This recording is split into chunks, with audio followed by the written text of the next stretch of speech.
Hey, how's it going? My name's Lee Hopkins, my pronouns are he, him, his, and I'm here for the Patterns of Possibility Sneak Peek.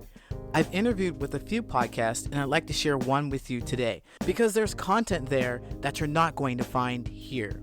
So when I visit a podcast, I'm going to be dropping some clips here so you can get exposure to new people and new ideas.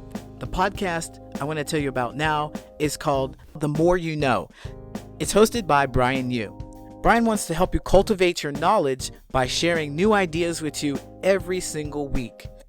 On his podcast, he has guests that bring information about how to become a pro wrestler, what it's like to work in the airline industry, and what a hypnotherapist does. There are so many fascinating new things to learn. Brian and I had a conversation about building confidence. Gotcha.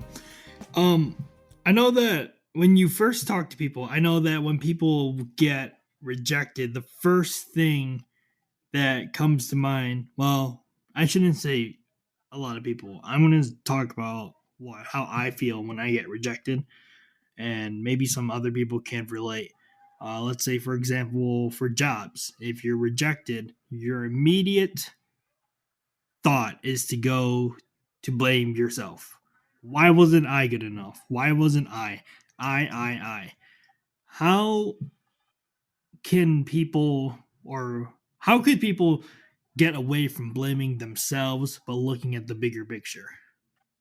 Yeah, I think it comes with those three things that I talked about: confidence, direction, and resilience. So you have the confidence in yourself to believe that you. Once again, the podcast is called The More You Know with Brian Yu. You can find him every week on Apple Podcasts or anywhere you get your podcasts.